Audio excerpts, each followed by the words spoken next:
Assalamualaikum warahmatullahi wabarakatuh. Alhamdulillah, Alhamdulillah binikmatil iman wal islam. La haula wa la quwata illa billah. Asyhadu an la ilaha illallah wahdahu la syarikalah. Wa asyhadu anna Muhammadan abduhu wa rasuluh. Allahumma salli wa sallim ala Muhammad wa ala alihi wa sahbihi ajma'in. Qala Allah ta'ala fil Qur'anil azim. A'udzu billahi minasyaitonir rajim. Bismillahirrahmanirrahim. Ya ayyuhalladzina amanu kutiba alaikumusiyam kama kutiba alal ladzina min qablikum la'allakum tattaqun. Al-ayat sadaqallahul azim. Kepada anak-anakku sekalian SD Muhammadiyah 2 Sidoarjo, marilah pada kesempatan yang berbahagia ini kita selalu memanjatkan puji syukur kita kehadirat Allah Subhanahu wa Ta'ala, karena sampai detik ini kita semua mendapat rahmat dari Allah Subhanahu wa Ta'ala yang berupa kesehatan, sehat jasmani dan sehat rohani, sehingga kita semua mendapat suatu rahmat dari Allah, sehingga kita bisa melaksanakan kegiatan yang bersifat positif meskipun dalam kondisi yang saat ini kurang memungkinkan, kondisi-kondisi yang merebaknya yaitu virus corona. Oleh karena itu, marilah pada kesempatan ini kita selalu meningkatkan keimanan dan ketakwaan kita kepada Allah Subhanahu wa Ta'ala, sehingga kita tetap mendapat bimbingan dari Allah Subhanahu wa Ta'ala. Anak-anakku sekalian yang dimuliakan oleh Allah, untuk materi yang saat ini akan saya sampaikan yaitu tentang pengertian puasa.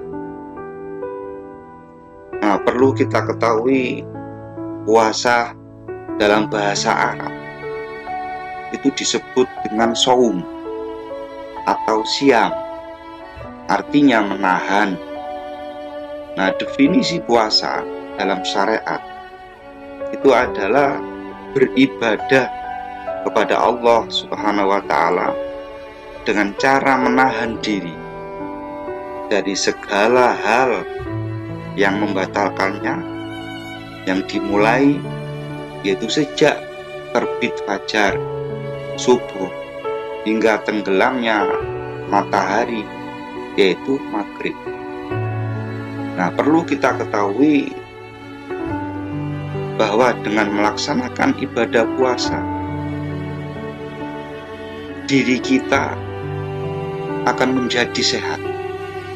Karena itu sudah Rasulullah SAW berjanji bahwa dengan melaksanakan puasa maka badan kita itu akan sehat, dan mudah-mudahan dan melaksanakan puasa dari mulai subuh sampai maghrib nanti itu akan terhindar dari virus-virus yang melanda di Indonesia ini. Anak-anakku sekalian dimuliakan oleh Allah, selanjutnya puasa di bulan Ramadan. Ya, puasa di bulan Ramadan itu adalah merupakan puasa yang diwajibkan oleh Allah Subhanahu wa Ta'ala. Arti kata Ramadan ini perlu kita ketahui.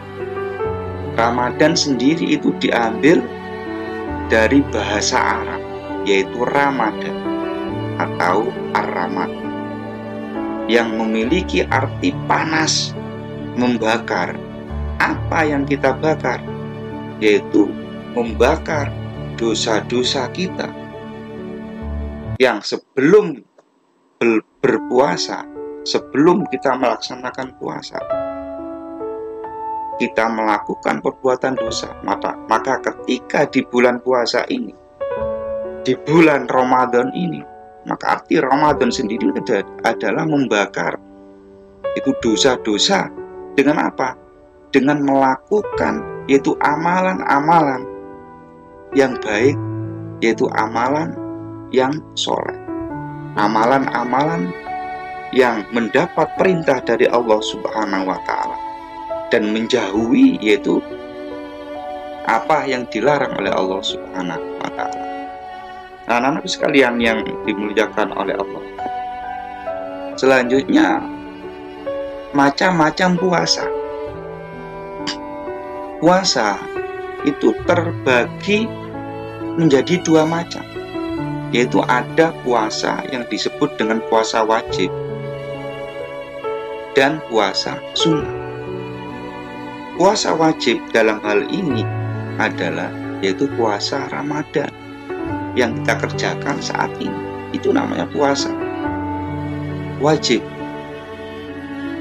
Nah, sedangkan puasa sunnah adalah puasa, ini ada yang namanya puasa Senin dan Kamis, ada namanya puasa Daud, sehari puasa sehari tidak, dan banyak lagi puasa-puasa sunnah yang dilakukan atau dikerjakan di luar bulan Ramadan. Anak-anak sekalian yang dimuliakan oleh Allah, mengapa umat Islam diwajibkan untuk berpuasa? Karena puasa termasuk rukun Islam yang keempat. Syahadat, sholat, zakat, puasa, dan yang terakhir adalah haji. Nah, karena termasuk rukun Islam, maka diwajibkan yaitu puasa Ramadan. Di dalam Al-Quran, surat Al-Baqarah ayat 183. A'udzu billahi minasyaitonir rajim. Bismillahirrahmanirrahim. Ya ayyuhalladzina amanu kutiba alaikumusiyam kama kutiba alal ladzina min qablikum la'allakum tattaqun. Yang artinya, wahai orang-orang yang beriman, diwajibkan atas kamu berpuasa sebagaimana diwajibkan orang-orang sebelum kamu, agar kalian bertakwa kepada Allah Subhanahu wa Ta'ala. Anak sekalian yang dimuliakan oleh Allah, perlu kita ketahui bahwa takwa, apa sih yang disebut dengan takwa? Takwa adalah menjalankan perintah Allah dan menjauhi apa yang dilarang oleh Allah Subhanahu wa Ta'ala. Dan itu dalam kondisi apapun, baik kondisi yang sempit maupun kondisi yang lapang, kondisi susah maupun kondisi yang kecukupan, kita tetap saja melaksanakan yaitu takwa kepada Allah Subhanahu wa Ta'ala. Ini ada kisah tentang Khalifah Umar bin Khattab. Perlu kita ketahui bahwa kisah ini diriwayatkan oleh Abdullah bin Dinar bahwa suatu hari ia berjalan bersama Khalifah Umar bin Khattab dari Madinah menuju ke Mekah. Nah, di tengah perjalanan beliau bertemu dengan seorang anak yang sedang menggembala kambing yang sangat banyak hingga hampir menutupi lereng bukit saking banyaknya kambing. Maka terbesit ide dalam pikiran sang khalifah untuk menguji kejujuran anak yang mengembalakan kambing. Ditanyanya, wahai anak gembala, aku Aku ingin membeli seekor ternak, ujar sang khalifah. Kambing ini milik tuanku. Aku hanya seorang budak yang mengembala kambing, jawab si anak itu. Sang khalifah bertanya lagi, kambingmu banyak sekali. Kalau kamu jual seekor saja, tuanmu pasti tidak akan tahu kalau berkurang satu. Atau katakan saja pada tuanmu bahwa kambingmu dimakan serigala. Bagaimana? Anak gembala tersebut terdiam sambil memandang wajah sang khalifah Umar bin Khattab. Lalu anak itu berkata dengan ucapan yang menggetarkan hati sang khalifah. Apa jawaban anak itu? Fa'ainallah ya Sayyid. Jika Tuan menyuruh saya berbohong, lalu di mana Allah ya Tuan? Tuan saya memang tidak melihat, tapi Allah Subhanahu wa Ta'ala Maha melihat dan Maha mengetahui. Sang Khalifah Umar bin Khattab dikenal sebagai seorang khalifah yang pemberani, berwibawa dan ditakut. Tak pernah gentar menghadapi musuh sekuat apapun. Namun tatkala mendengar ucapan seorang anak budak gembala, beliau merasa disambar petir telinganya, gemetar dan hampir jatuh pingsan. Kemudian beliau menangis, meneteskan air mata. Kalimat pendek yang diucapkan secara spontan oleh seorang budak begitu menghujam ke dalam dada beliau, menyadarkan akan keberadaannya sekaligus tanggung jawabnya sebagai seorang khalifah. Di hadapannya, akhirnya sang khalifah membawa anak yang masih berstatus budak ke tuannya. Sang khalifah mengatakan dengan kalimat, fa'ainallah, ku merdekakan kamu dari perbudakan, dan dengan kalimat itu pula insya Allah kamu akan merdeka di akhirat kelak. Anak-anakku sekalian yang dimuliakan oleh Allah Subhanahu wa Ta'ala, mungkin ini yang bisa saya sampaikan. Mudah-mudahan dengan materi ini kita bisa melaksanakan ibadah puasa dengan sebaik-baiknya.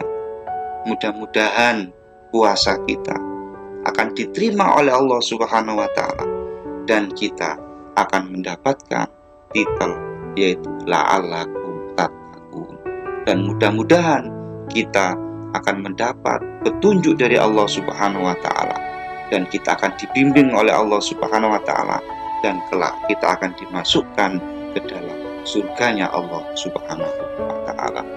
Mungkin ini yang bisa saya sampaikan dan saya akhiri. Nasru minallah wa fathun qarib. Wassalamualaikum warahmatullahi wabarakatuh.